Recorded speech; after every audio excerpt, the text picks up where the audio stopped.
Wix, Shopify, PrestaShop, Webflow ou encore WordPress, vous êtes peut-être perdu parmi tous ces choix de CMS. Alors dans cette vidéo, je vais tous les comparer afin que vous puissiez faire le meilleur choix possible en fonction de votre situation et de vos besoins. Déjà, si vous souhaitez créer un site vitrine, vous pouvez éliminer PrestaShop et Shopify qui sont dédiés à l'e-commerce.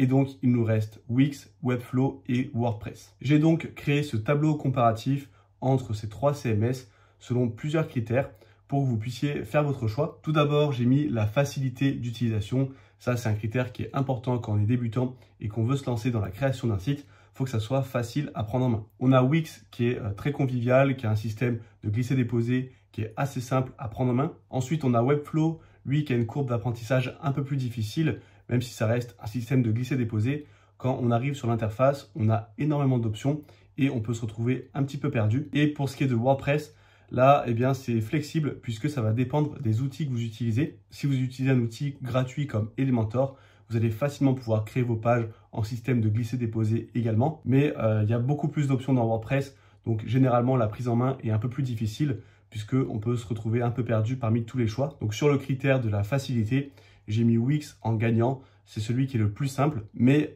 vu que c'est le plus simple, c'est aussi celui qui a le moins de possibilités de personnalisation. Pour la personnalisation, sur Wix, vous aurez accès à des modèles prédéfinis que vous pourrez importer. Donc ça, c'est bien pour gagner du temps. Mais si vous voulez aller un peu plus loin dans la personnalisation, dans les fonctionnalités, là, vous serez assez vite limité. Webflow, lui, il va pouvoir être personnalisé au pixel près.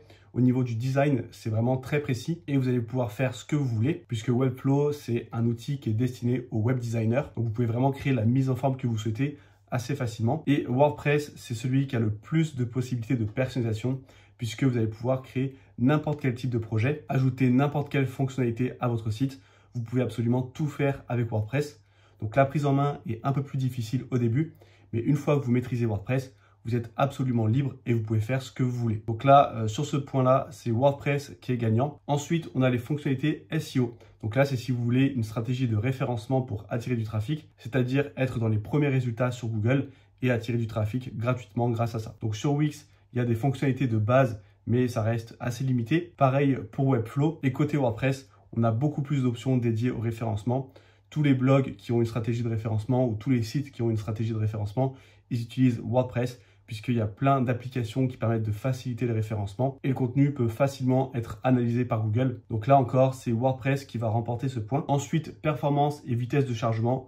Bon là, c'est à peu près équivalent, mais on a Webflow qui est quand même un peu plus léger et vu qu'il y a moins d'options, moins de fonctionnalités, eh bien, les performances seront plus élevées. Donc je l'ai mis gagnant.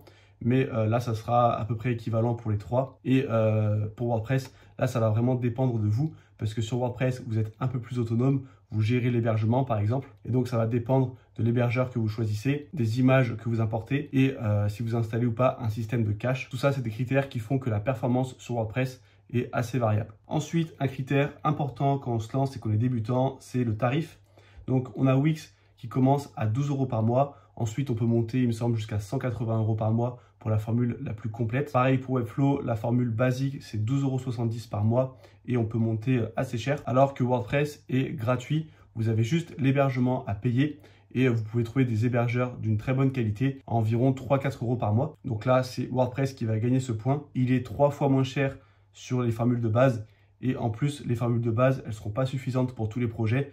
Des fois, vous devrez prendre des formules à 24 voire 50 € par mois. Donc là, sur le prix, si vous avez un budget serré, je vous conseille vraiment de vous tourner vers WordPress. Ensuite, on a intégration et extension. Donc là, c'est pour rajouter des fonctionnalités à notre site. Est-ce qu'il existe des applications qu'on peut installer sur le CMS afin d'avoir des nouvelles fonctionnalités assez facilement et sans coder? Donc là, le plus limité, c'est Webflow et celui qui a le plus de possibilités, c'est WordPress. Vous avez des milliers d'extensions gratuites qui permettent d'ajouter toutes sortes de fonctionnalités. Donc là encore, c'est WordPress qui remporte ce point. Pour conclure sur la partie site vitrine, si vous voulez créer un site très basique de quelques pages sans vous prendre la tête, je vous conseille de vous tourner vers Wix puisque ça sera le plus simple, le plus rapide. Mais par contre, si vous avez un projet long terme, que vous souhaitez avoir une stratégie de référencement, que vous voulez des fonctionnalités un peu plus avancées et surtout que vous voulez maîtriser un CMS qui ensuite vous rendra vraiment libre dans la création de votre site, là, je vous conseille vraiment de vous tourner vers WordPress, de faire l'effort au début, d'avoir une courbe d'apprentissage un peu plus lente. Mais une fois que vous avez maîtrisé WordPress, là, vous allez vraiment être libre et pouvoir créer ce que vous voulez. Wix, c'est vraiment dans le cas où vous ne voulez pas vous prendre la tête, que vous voulez rapidement avoir un site en ligne pour ensuite lancer votre activité. Et Webflow, j'aurais tendance à le déconseiller aux débutants, puisque si vous êtes débutant, vous n'aurez pas de notion avancée en web design. Donc, vous allez vous retrouver dans une interface très complète avec plein d'options de design, mais vous pouvez être un peu perdu. Donc, si vous êtes débutant, la balance penche entre Wix et WordPress.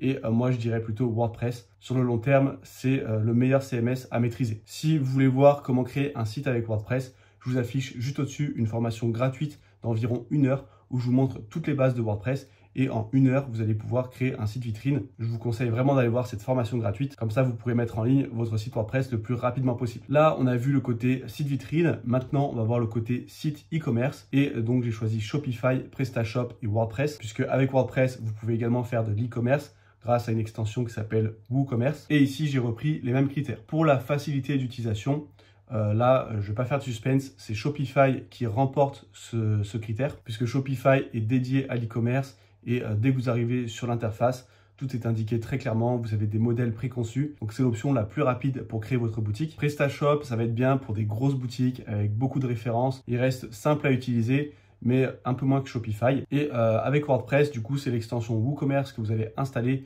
pour ajouter la fonctionnalité e-commerce. Et ça sera un peu plus compliqué, mais ça reste tout de même accessible pour les débutants. Ensuite, au niveau de la personnalisation, sur Shopify, on sera assez limité, sauf si on a des notions en développement de thèmes, en code. Mais sinon, les thèmes qui sont fournis par défaut sur Shopify, eh bien, au niveau de l'apparence et du design, on est assez limité. Pareil pour PrestaShop, il faut des compétences techniques et par expérience, les thèmes qui sont proposés ne sont pas terribles, c'est un design assez ancien. Mais bon, là, ça fait 2 ans que j'ai pas touché à PrestaShop, donc peut-être que ça a évolué depuis. Mais dans ma tête, PrestaShop, c'est un CMS un peu à l'ancienne que je déconseille aujourd'hui. Et WordPress, comme on a vu tout à l'heure, c'est quelque chose qui est entièrement personnalisable. Donc là, vous allez pouvoir faire ce que vous voulez. Une fois que vous maîtrisez les fonctionnalités de WordPress, vous pouvez facilement le personnaliser et créer la boutique comme vous le souhaitez. Donc là, sur ce point-là, c'est WordPress qui va le remporter. Ensuite, fonctionnalité SEO, j'en ai déjà parlé tout à l'heure. C'est WordPress qui le remporte, même si c'est très possible d'avoir une stratégie de référencement avec Shopify.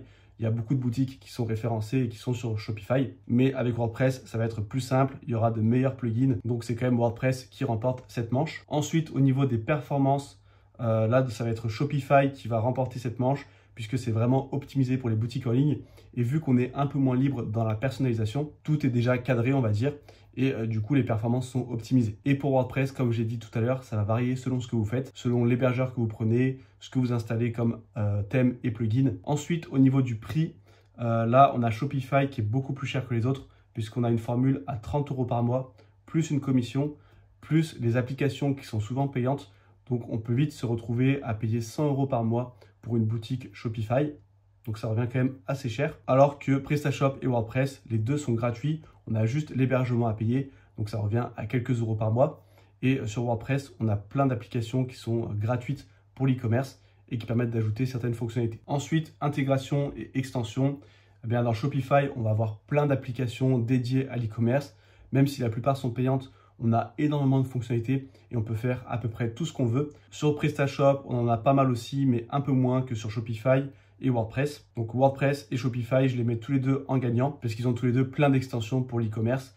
WordPress, on a peut-être un peu plus qui sont gratuites, mais si vous êtes prêt à payer, Shopify, ce sera peut-être des applications un peu plus poussées et plus simples à utiliser. Donc là, si vous voulez faire votre choix, moi j'éliminerais d'office PrestaShop et ça serait plutôt entre Shopify et WordPress. Et là, c'est un peu comme Wix et WordPress, ça va dépendre de votre état d'esprit.